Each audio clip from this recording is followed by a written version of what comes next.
there's anything I've learned from TVs and movies, it's that squads have conflict, face rivals, and get into feuds. And I think everyone loves a good feud. Steph Curry versus LeBron James, Chick-fil-A versus Popeyes, Hamilton versus Burr. We love them all. Why do we love fights and feuds so much? I know I said we all love good feuds, but not every feud's the same. I like feuds about chicken sandwiches and basketballs and celebrities and the message to the next person. But I really hate it when feuds impact real relationships. Let's listen to one of our volunteers as they share about a time that they had some conflict in one of their relationships. We all have disagreements with our friends sometimes. And I remember really specifically one disagreement I had with my friend. I was taking a lot of classes and I was studying a lot and it was taking up a lot of my time. It was a pretty intense semester. And so I wasn't able to hang out with my friends as much. And my friend was texting me while I was preparing for an exam.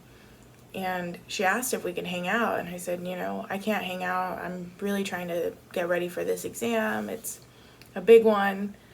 And she really started getting on me. She was like, Monica, you never make time for me. I bet you would make time for your other friends. You're always so busy. All you care about is school. You don't care about me. And she was really upset with me. And my response was to get upset back. And so that's exactly what I did. Think about all the things that might cause separation in our relationships. Things like misunderstandings, hurt feelings, prejudices, and jealousy. All of these build walls between us and other people. When I was a teen, I helped a family friend put the fence up around their backyard to separate their backyard from their neighbor's backyard. And it was a lot of hard work. At first, when I started, I had no clue what I was doing. I was just putting a shovel in the ground to dig holes, cutting wood where I was told to, hammering nails, and I was hoping that I was doing it correctly. It was a lot of hard work, but over time, I got better at it. And by the time we finished the fence, I was pretty good. I knew what I was doing, and it felt comfortable putting up this fence. Putting up barriers between ourselves and other people works the same way. The more we let misunderstanding, hurt feelings, prejudice, and jealousy build in our lives, the more normal they seem, and the more easily we cut ourselves off from other people.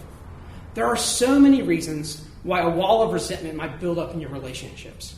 Whether it's a friend, a family member, or someone you hardly know, relationships aren't easy, and they aren't always happy.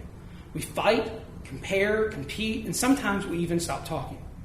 All of these individual problems eventually grow into a wall of separation in our relationships.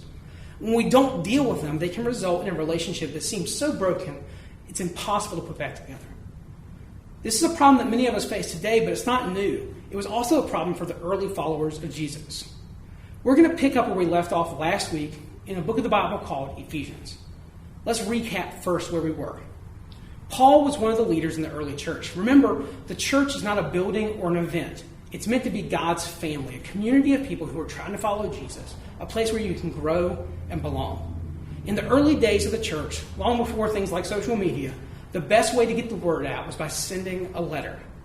In the letter we're going to look at today, Paul was writing to a church family in a city called Ephesus. And you need to know something about this early church family. They were made up primarily of two groups of people, Jews and Gentiles. Jesus was Jewish. The Jews were the people that gave us the Old Testament of the Bible. Gentile is a word that refers to everyone else who wasn't Jewish. So back then, if you weren't Jewish, you were called a Gentile. Before the start of the church, Jews and Gentiles, they're not the kind of people you'd see hanging out very often. For generations, they had issues that built up and differences that kept them divided. When Jesus arrived, he declared that everyone, Jews and Gentiles, were invited into God's family. And some Jews and some Gentiles finally began to come together around the message of Jesus. But getting along wasn't always easy for them. Paul knew that walls of separation couldn't exist with followers of Jesus if the church was going to survive. And that's where we pick up in Ephesians chapter 2, starting in verse 14. For Christ himself has brought peace to us. He united Jews and Gentiles into one people when, in his own body on the cross, he broke down the wall of hostility that separated us. He did this by ending the system of law with its commandments and regulations. He made peace between Jews and Gentiles by creating in himself one new people from the two groups. Together as one body, Christ reconciled both groups to God by means of his death on the cross. And our hostility toward each other was put to death. He brought this good news of peace to you Gentiles who were far away from him, and peace to the Jews who were near. Now all of us can come together to the Father through the same Holy Spirit because of what Christ has done for us. Now there's a lot going on here, but a quick summary would be this. Paul was talking about two different types of walls. There's the wall that separates the Jews from the Gentiles. And in their culture, there was actually a literal wall in the temple in Jerusalem that kept Gentile people out so they couldn't worship God in the temple the same way the Jews could. But there were also walls that separated us from God. Now, this wasn't a wall that God built. This is the wall that was built by our rebellion against God. And Paul says that through Jesus, both walls can be knocked down. In this chapter, Paul talks about reconciliation, but what does it mean to be reconciled? First, Paul describes the way Jesus tore down the walls between Jews and Gentiles and between us and God. And that's incredible that Jesus did that for us, but that's not the end of the story. Jesus didn't just destroy this wall. Jesus created something new. A new way for us to be close to God, and a new way for Jews and Gentiles to be united under the name of Jesus. When I think about reconciliation, I think about tables. The same basic materials go into making fences as go into making tables. Both are made with wood and nails. Both take a lot of measuring and cutting and hard work. The thing that makes us different can also be the same thing that's the basis for a strong relationship. The same materials that go into the walls that we build up between us can go into making a table. Walls and fences keep us separate, but tables let us see eye to eye, have conversations, share meals, invite others to come and join us, and share life. And when Jesus tore down the walls of separation between us and God, it's kind of like he built a table, invited all of us to have a seat. Through Jesus, we can have peace with God, but we can also have peace with each other. Early churches, like the one in Ephesus, were one of the few places where you'd find Jews and Gentiles sharing life together. Both groups had traditions surrounding the ways they followed God. And it was easy for them to get swept up in judging one another, disagreeing with each other, and being stubborn about the way they had their perspective on life. Paul knew that walls of division would keep God's family from thriving. Just like God called the Jews and Gentiles to reconcile and make peace with each other back then, God is still calling us to reconcile and make peace with each other today. Just like God took the first steps toward us, we can take the first steps towards other people. Just like Jesus tore down the walls that divide us from God, we can begin to tear down the walls that we've built up that keep us separated from other people. Just like Jesus built a new way for us to connect to God, we can work together to rebuild relationships that were damaged. Why do we do this? Because we're God's family. And as God's family, we can do for others what God has done for us. Now, don't get me wrong. It's not always easy to reconcile with the people we disagree with. Tearing down a wall can be really difficult, and building something new can be even more challenging. And it's not easy to humble ourselves, to ask forgiveness, or to give forgiveness. Let's listen to what it looks like to repair a relationship. So a lot of times our initial reaction to somebody disagreeing with us or getting upset with us is to get upset back.